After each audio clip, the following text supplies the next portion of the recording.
Hey there, teachers and students. Today we're going to be using Gaggle to write a blog post to reflect on our academic data to see what we can do to improve our scores, what has been working to improve our scores, and to connect with our peers to support each other.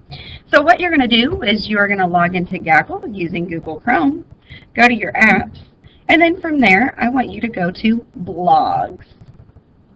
And it's going to open in a new tab, and you should get something that looks like this. What you want to do is create a new blog that is going to focus on academic success. So what you're going to do over here is create a new blog, and you're going to put in a blog name. So what I'm going to title my blog is Jessica's Academic Data. My URL is going to go ahead and go there, and you do not need to click it, sorry about that. And then you get to select a theme. Now your theme is going to be kind of your background and colors. You do not want to go and click on every single thing. For instance, I don't like football, so why would I click on football? But I love the color purple. Nah, that's not purple enough for me. Swirl sounds good. Ooh, I really like that one. Then I'm going to make this my default blog, and then from there I'm good to go. Now I can talk about what is this blog about. So in this blog I will be reflecting on my academic data, period. Now I'm going to save my settings. If you go to advanced, all this does is it shows you who can see it. We have already set it up so that you are good to go, and we are going to save our settings. Now here is my blog. This is what it looks like. I'm going to go ahead and make a new post. Make sure you know that you do not need to create a new blog. You're going to write a new journal entry. It's a good way to think about it. So I'm going to say, I'm going to call this Getting Smarter. So, and then this is where you type about your academic data. So I can go ahead and go to my digital locker, and I can pull up that spreadsheet so it opens in a new tab, and I can start with, let's say, reading. Okay, so reading, I've started to improve. So this year my reading scores started pretty low. Mrs. Thompson asked me to come to tutoring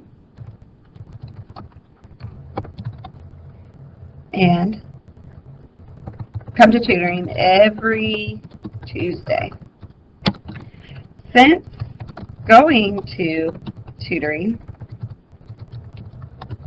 I have improved my test scores. I also now read for 40 minutes every night. Okay, so then what I can do is I can start to talk about my math data. So let's take a look. Uh-oh, I've decreased and I've kind of stayed low. I started the year off very strong in math, but my scores have gone down. I am going to start practicing my math facts for 20 minutes every night. I am also going to attend tutoring with Miss Grillino. Okay, so I'm going to go through every topic and kind of reflect on how I'm doing. Now, something that you could do, if you wanted to, is you could insert that picture of the graph, which is kind of difficult, but I think you can handle it. So let me show you what to do down here.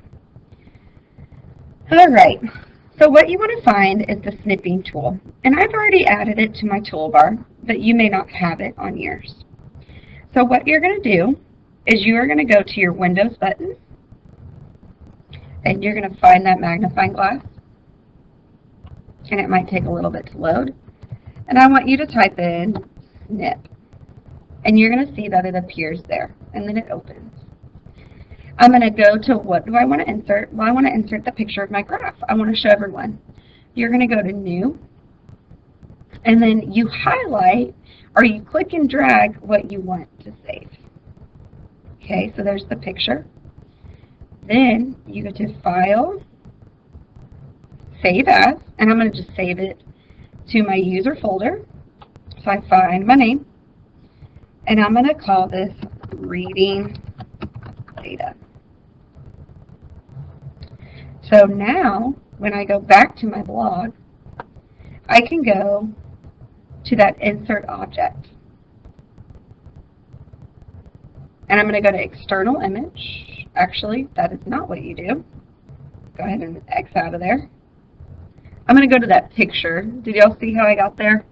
It has the little green mountain hills with the sun. Then I need to go to my user folder, and I'm going to find that Reading Data, and I'm going to open it. And it should put it in there. So now, in here, I can show what my reading scores are. Now, you do not have to do that, but I just want to show a visual that shows that it has gone down, okay? So I've improved a little bit, but I still want to keep reading every night. So you can do that, again, by repeating those same steps. Now, when you're done, you're going to post your blog entry. So now, anytime someone comes to my blog, they're going to see what I'm talking about. Now, let's say that you are wanting to follow another classmate's blog because you want to comment and you want to support them. What you can do is you can find someone's blog, and I'm going to show you how to do that. Oops, clicking around.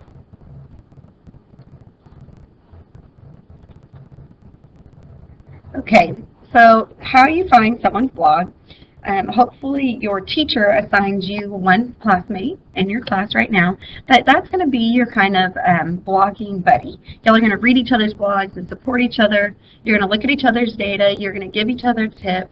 On testing days, I want you to really support each other and say, hey, good luck, try your hardest, remember all your strategies, and things like that.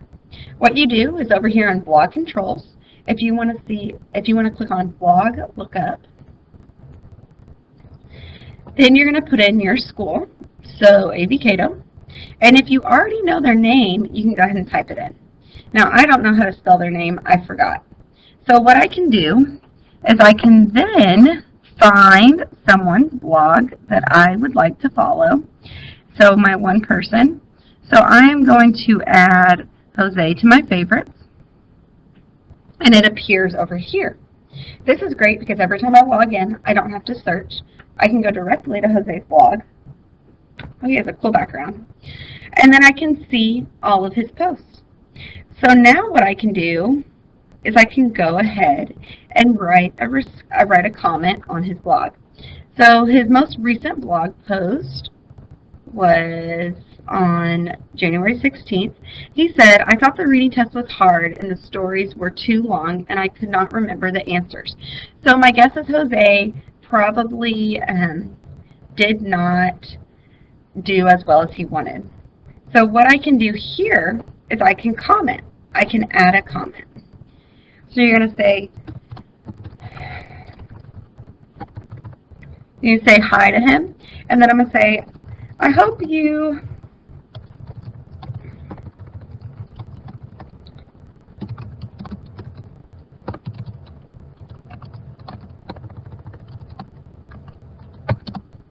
you're going to write a post, kind of giving him tips. So he thought the reading test was hard and the stories were too long, and he couldn't remember the answers. Well, I think, Jose, what you could do is I think you could take your time and refer back to the story to support your answers. Can't wait to hear about how you did. I find it helpful to add evidence to every answer to support why I selected that answer. Good luck. And then I can type my name. And then from there, what I can do is I can post it. And it's going to ask you, would you like to subscribe to this blog and receive email notifications each time a new blog or comment is submitted? And I'm going to say yes. The reason is because anytime that Jose posts, I get to see his post. I can read the other comments that others typed. So I think you need more practice reading. Jose, I like how you are thinking. I like your story. The same thing happened to me in the test. I think you should take a break. So that's an excellent comment. And I think that you should take as many breaks as you want. So now I can go and comment every once in a while or however often I would like to. So that is how you comment on someone's blog. If you have any questions, let me know. Please feel free to ask your teachers.